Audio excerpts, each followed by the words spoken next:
Connolly. I started making videos for my 5th grade students, and this one's for them because it's a 5th grade video, and I wanted to make them public to reach as many students as possible during this crazy time. So I hope you enjoy. If you have any topics you want me to cover, connollymathathome@gmail.com. Just send me an email. And let's get started. So today for math time, it's going to look a little bit different. In the last 2 videos, I did multiplying a whole number by a fraction and multiplying a mixed number by a whole number. So today, what I want to happen is I want you to be able to predict what's going to happen to the size of the product. Okay, so we're going to do a couple examples, but not necessarily going to be going over the strategy I'm using to solve. I want you thinking and predicting what's going to happen with that product. And then by the end of each section, I want you to be able to make predictions about the product on your own without us solving at all. Okay, so we're going to be thinking about making some generalizations and thinking about what happens every single time. Okay, so as always, when I'm working with whole numbers, I want to think about, with fractions, I want to think about what I know about whole numbers. Okay, so let's take a look at some whole numbers that we're familiar with.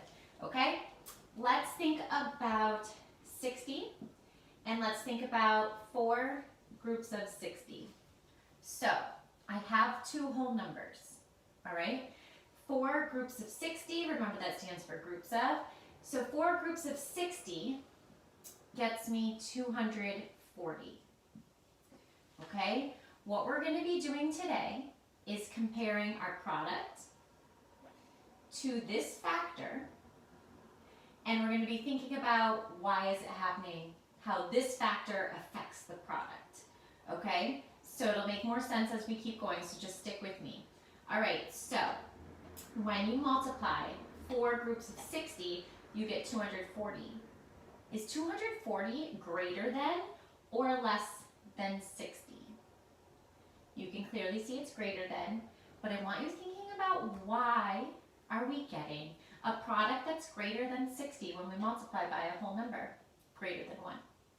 Okay, let's see if it happens every time just for fun. Okay, so 2 times 100, I have a whole number greater than 1, I have 100, and I'm thinking about the size of the product compared to this factor, and what about this factor is making it that size?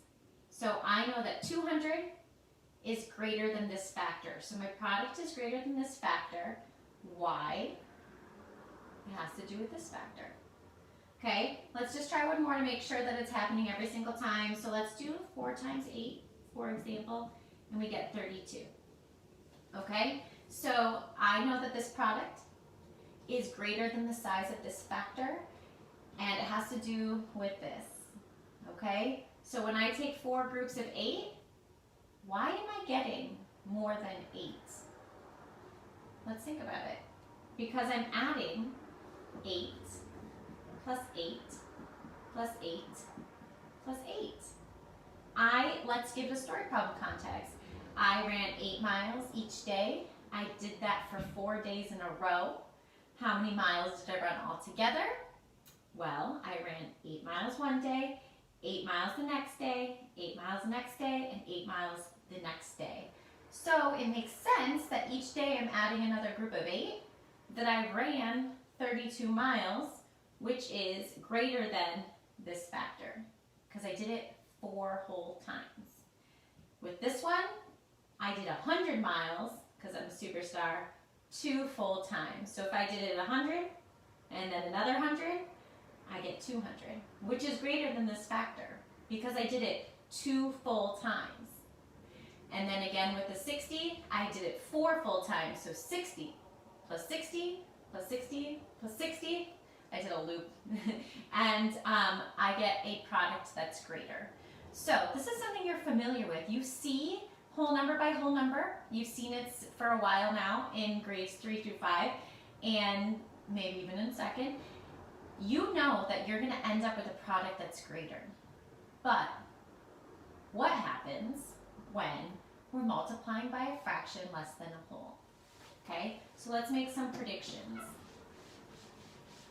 I like to think about 1/2 first, because that's something that's familiar to us. So when I think about this,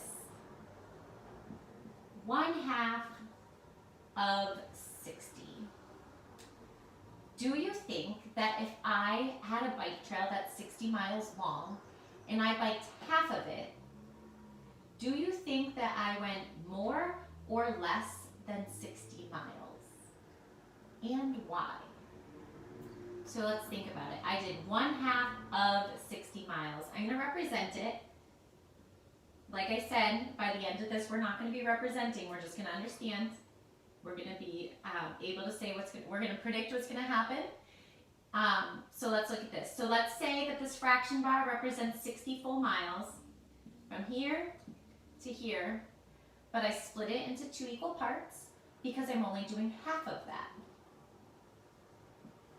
And each part would equal 30 miles.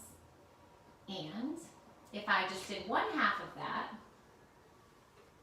I've gone 30 miles. So let's look. We have 60 miles is the full bike path, and then 30 miles is all that we've gone. So when I think about the size of my product, it is less than this factor. 30 miles is less than 60 miles. And we want to think about why. How come now something different's happening? When we multiplied by whole numbers, the product was greater than the other factor. Now we're multiplying by a fraction, less than 1 whole, and it's less. Our product is less than the other factor. So I'm going to do one more, but I want you to think about this. Maybe I'll leave this representation up. Did we go the full race? Did we do 1 full loop around the bike race? Or bike lap, whatever you want to call it. So I'm going to leave that up to show that we didn't. Okay, and this time, let's look at going a different portion of 60 miles. Okay, let's say that we went 5/6 out of the 60 miles. I want you to predict if there's a bike trail that's 60 miles and I go 5/6 of the way, 5/6 of 60 miles. Have I gone more than 60 miles or have I gone less than 60 miles? So I'm going to draw same size representation here because I'm still representing 60 miles. That's the whole thing. I'm going to think about 5/6 this time instead of a half. I know that when I split 60 miles into 6 equal parts, each part is worth 10. And remember, this here is where we hit 60 miles. So I'm going to circle 5/6 of 60. And then we're going to count it up, 10, 20, 30, 40, 50. So I've gone 50 miles. Is our product greater than or less than this factor?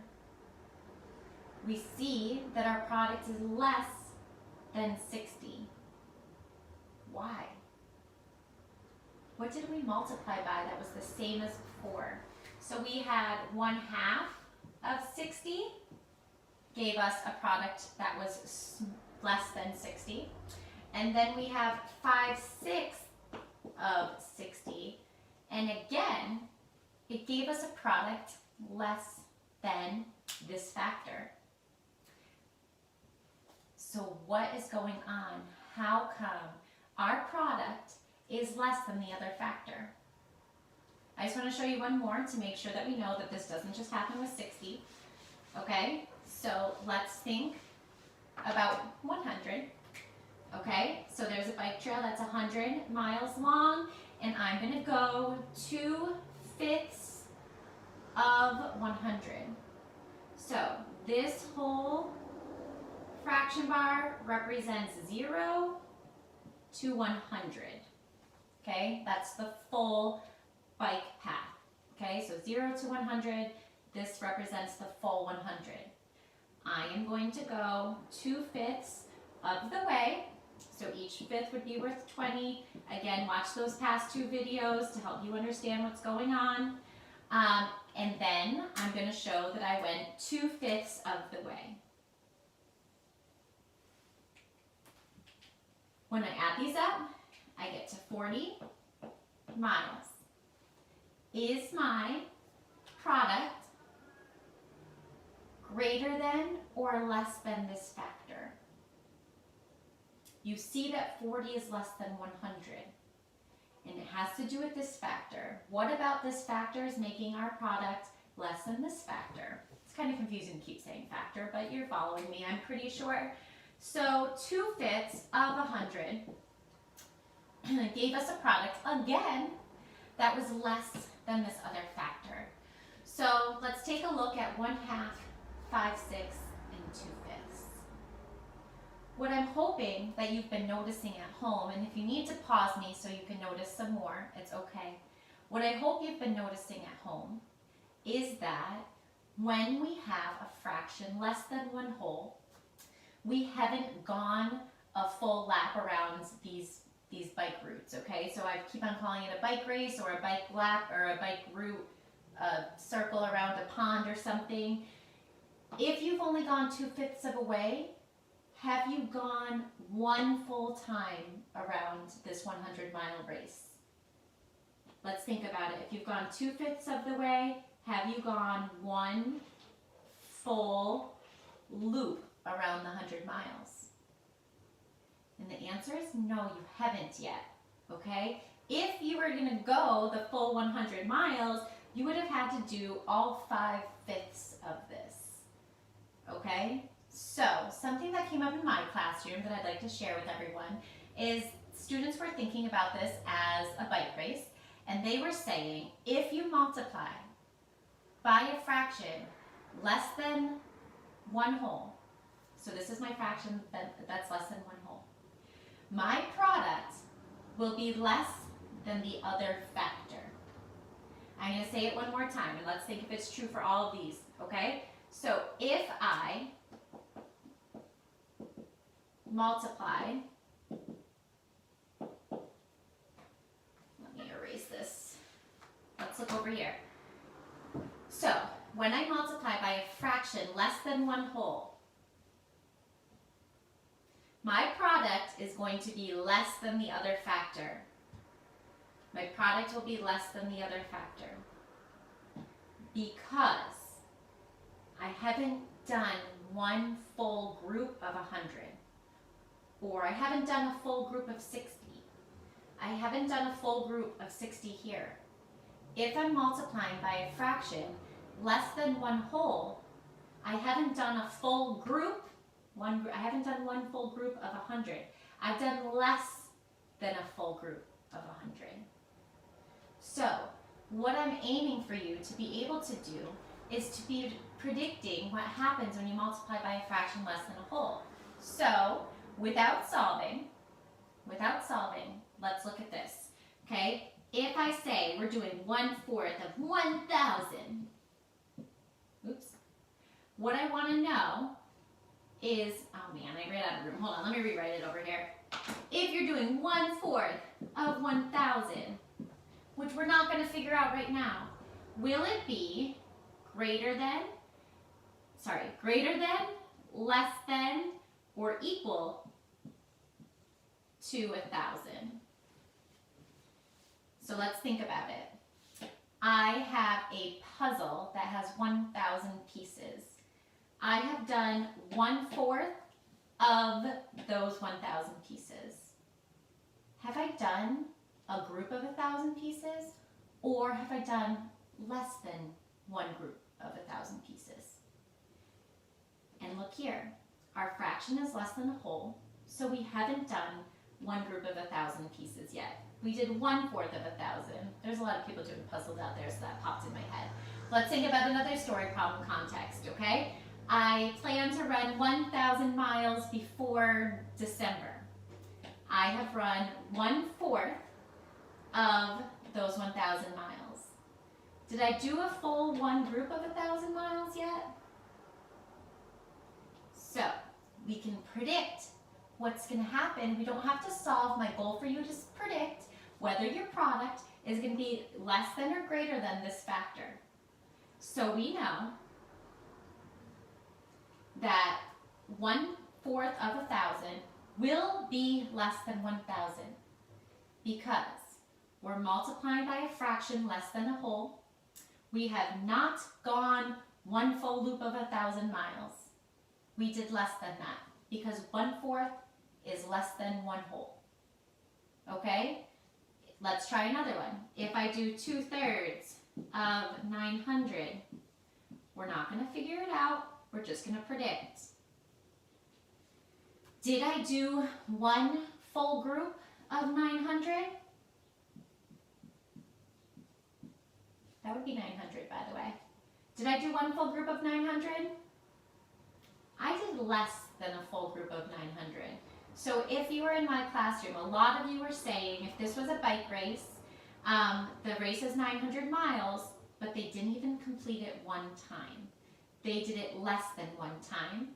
So if they didn't complete the full 900 miles, they did less than one group of 900. We know the product will be less than 900. Okay? So let's take a look then at the other side of it when we have a factor greater than one whole.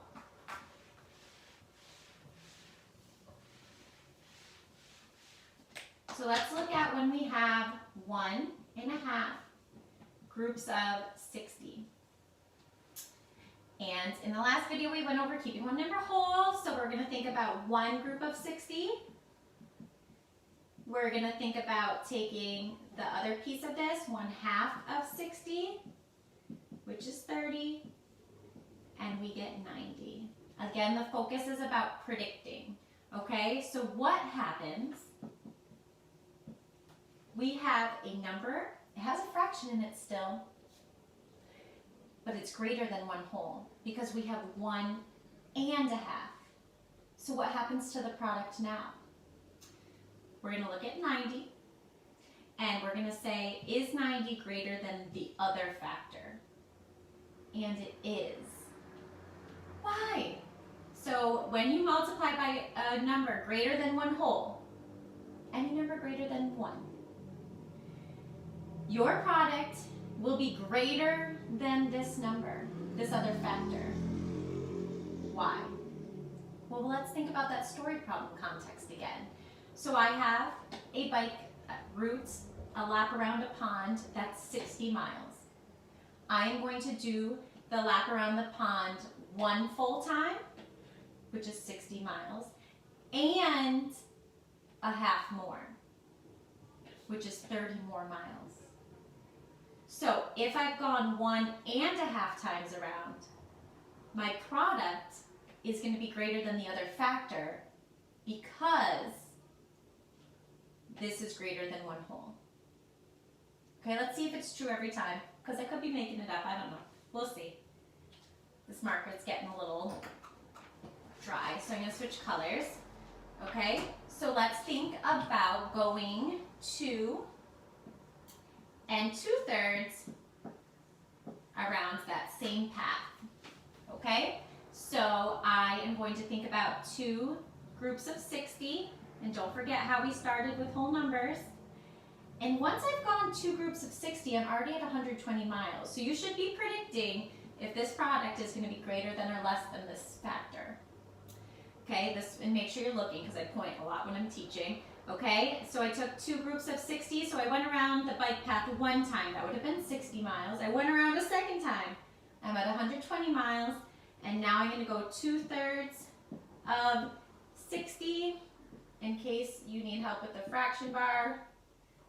2/3 of 60, each piece would be worth 20, and you're going 2 of them. So what's going on? This number still has a fraction, and I just multiplied by a fraction. You saw me do it. But the product is greater than this factor. So let's talk about why. When you are multiplying by a number greater than one whole, then your product will be greater than the other factor. Why? Well, in the last scenario, we didn't even complete one time around that pond. But now we're going at least one time around, like we saw last time. This time we're going 2 times around. So we did 2 groups of 60, which is 120. And then we also did the fractional part, 2/3 of 60. So, what's happening here, let's make some predictions. In the next couple things, we're going to do some predictions. When you have a number that's greater than 1 whole, even if it's just a little bit greater, will your product be greater than or less than the other factor? Let's think about it. So we're going to try one more example, and we are going to think about what is happening. If I have a number that is greater than 1 whole, will my product be greater than or less than this other factor? Okay, so you should be making a prediction, and what we're going to do is we're going to go 1 and just a teeny little bit over 1, just a little bit over a whole. And we are going to see if our product is greater than or less than 100, okay? So I want to know if there's a 100-mile bike race, will my product be greater than or less than 100 if I do that trail 1 and 1/10 times? So let's think about it without solving, and then I'll solve to show you what's going on. But if we do the bike trail 1 time, have we gone 100 miles so far? If we do 1 group of 100. Yes, okay, that means that we've gone 100 miles so far. If we do even just a little bit more, will our answer, our product, be greater than 100? Because 1 group of 100 is 100 miles, and then we also go 1/10 more of the way around. Okay, so we've gone 1 time around, and then we do 1/10 of 100. Will it be greater than or less than 100? And it will be greater than 100. Okay, so 1 and 1/10 of 100 is greater than 100. Why? Well, first of all, this factor is greater than a whole. Okay? When this factor is greater than a whole, our product will be greater than this factor. Okay? So, if we're thinking about this, and I'll show you how solving quickly so you understand, 1 times 100 is 100. So if I go 1 time around this track, this bike path, it's 100 miles. Then I do 1/10 more of the way around. Okay? So then we do 100, or 1/10 of 100, which I'll tell you right now is 10, because our goal is not to solve, it's to understand. So you see that 1 and 1/10 groups of 100 is greater than this factor. It's greater than 100. Okay? Because we did this little extra bit after we went 1 time around, we did this little extra bit. Okay? So, I'm going to give you 3 problems to practice on your own. I do not want you to solve, okay? I just want you to predict whether or not your product is going to be greater than that other factor, okay? Or less than the other factor, or maybe equal to, I don't know. Let's see what happens, okay? So, here's the 3 problems you're going to be practicing at home. I want you to think about 2/3 of 660. Okay, is that going to be greater than, less than, or equal to 660? So you just need to figure out what goes there, okay? You don't need to solve. If you want to solve after to prove it to yourself, you can, but you should be relying on what we learned about multiplying by a factor less than a whole, okay? Then I want you to think about 2 3/8 of 480. Will that be greater than, less than, or equal to 480? So my goal is for you to be thinking about, will the product be greater than, less than, or equal to this other factor? and you're thinking about the size of this factor. What does the size of this factor do to the product? Okay, so you're comparing it to this factor, but this one is the one that's giving you the hint there. And then, finally, I want you to discover one situation on your own. What happens if we're doing 6/6 of 480? Will it be greater than, less than, or equal to 480? Okay, remember you're not solving, you are just trying to figure out how to compare the product to this factor. Okay, greater than, less than, or equal to. Bye.